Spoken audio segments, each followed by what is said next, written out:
we're going to do our crew report since we're landed here on the Mun. Oh, nice, 20 science. How about that? Keep data. We're not going to transmit it because I didn't bring any antennas, which I could have because I would have gotten 100% for this. But I'm going to bring this back anyway. It's a glider, and it's designed that the whole spaceship and all of its experiments come back with it. That's the whole point of it. So I'm just going to keep my data. You could keep it and transmit it, whatever works for your design. I'm also going to run my science bay while I'm here. And I'm also going to keep that data. My door's open.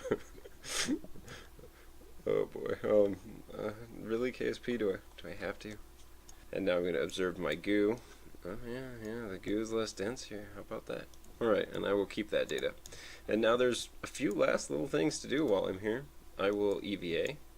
And I don't have a ladder. I don't actually have them even researched yet. What I'm going to do is let go, and really fast I'm going to hit R, which is going to turn on his own little RCS thruster pack that will let me maneuver. And when I have R on, so he is using his jetpack, I will be tapping shift to slow down. Alright. Here we go. Tap shift. Oh, he's fine. Oh yeah, about that. Yeah, tap shift. And you just other than that use your directional arrows, and that could have been smoother, but here we are on the moon. Yay. Oh yeah, big rocks everywhere. Yeah, here we are. What a great place. Alright, I'm gonna do my science. The first and most important thing you want to do on EVA is take a surface sample by right-clicking on your guy and clicking that deal. And we're going to keep the data. Yeah, we want to keep the data. Interesting. Melted materials. Alright. And I will ask him how he's feeling. EVA report.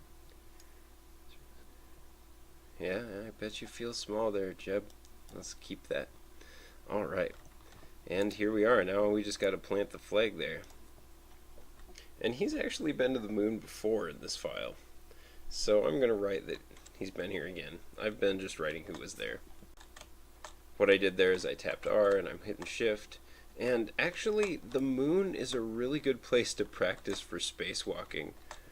Because you always inevitably fall back to the ground. And other than that, it works just like spacewalking. W goes forward to the direction I'm looking at. Shift goes up. A and D to go to the ways. It's kind of like. And this is actually good practice for docking too. I highly recommend flying something up here with some ladders on it, just to fly over to it and grab onto it. Like, it's very good practice to moving around in weightlessness. Might sound silly. It might be worth a laugh, but really, like, it helped me a lot. Well, I'm going to fly over here till I can get to my ladder, and it will say F when I do that. Say press F. There we go. Oh, I can even just board. How about that? Alright, hopping in.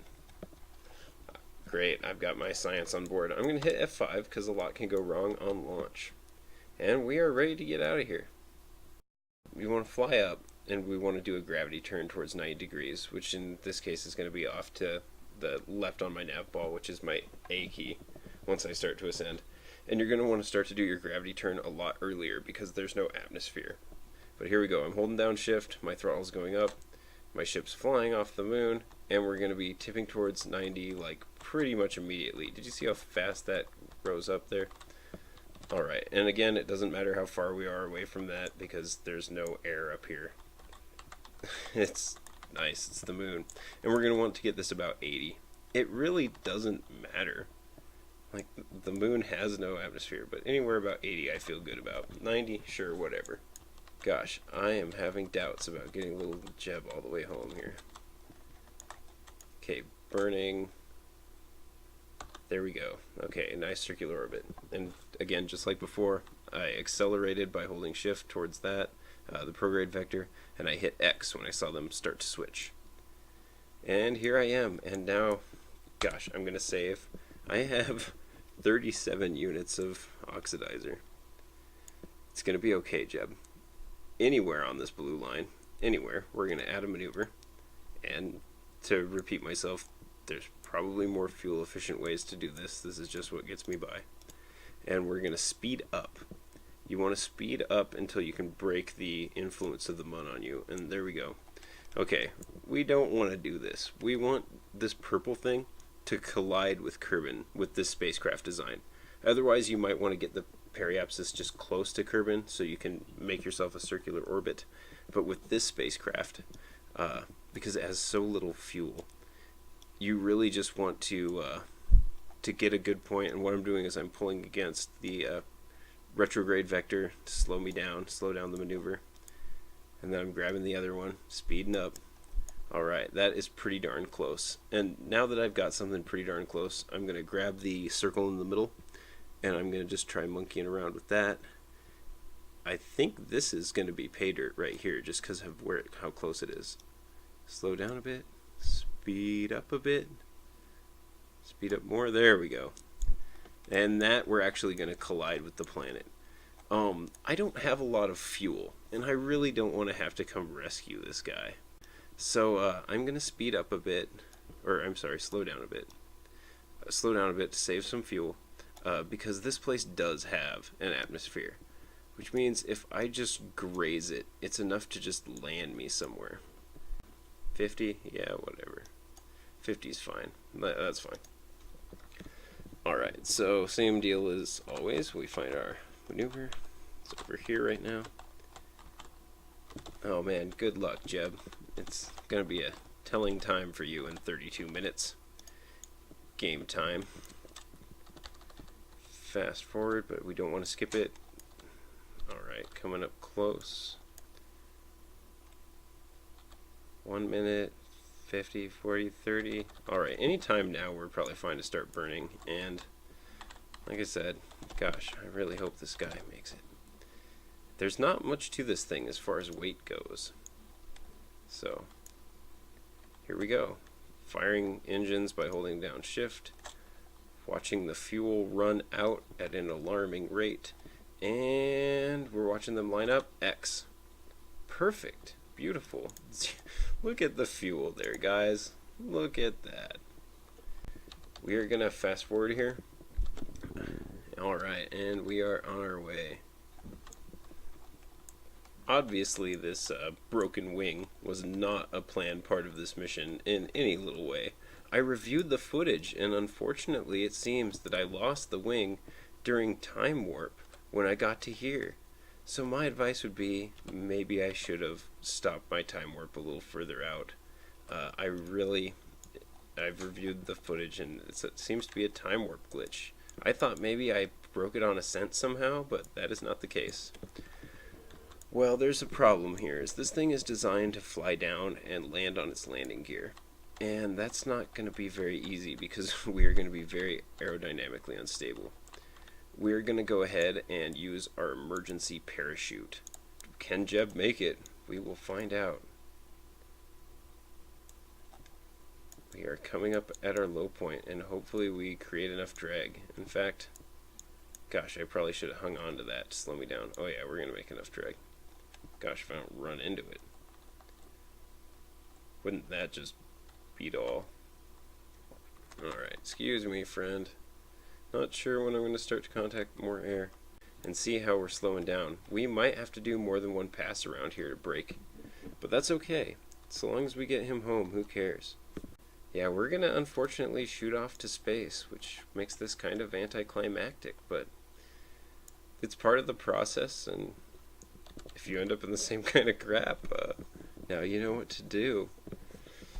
Gosh, if I didn't plan on aero braking to land there, he would not have made it home. Alright, after basically continuously and boringly fast forwarding as fast as possible and barely skimming against the atmosphere to slow down, I think I'm right about there. So the next orbit or two.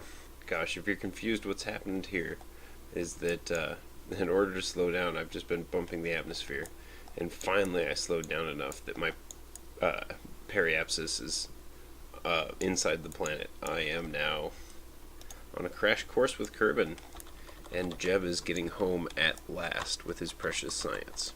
We're just going to deploy the parachute by right-clicking on it. I could have hit spacebar, but gosh, I would rather something from my ascent from Mun have broken that versus just a kind of random glitch.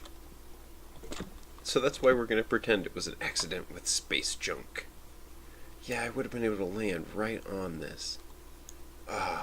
Actually, gosh, I guess it's too late. I already deployed my chute.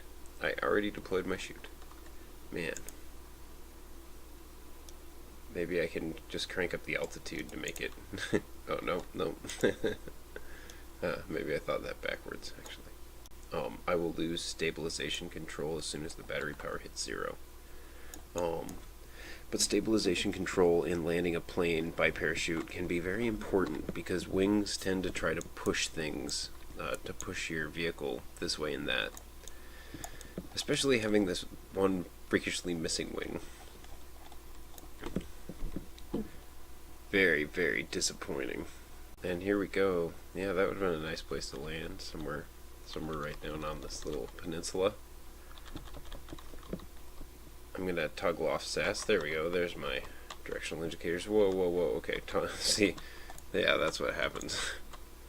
All right, yeah, I am getting lift off these wings, which is good and bad. Push you back into your seat versus into the shoulder harnesses. There we go. Hopefully it doesn't snap off. It's an emergency parachute. It's for emergencies.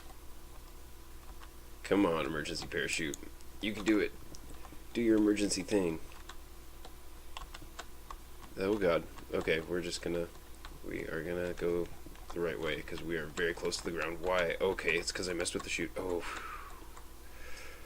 okay, that about stopped my heart. And we're gonna want brakes. Here we are, and we have finally, at long last, got our science. 312. Not bad for a really, really nearly botched moon flight.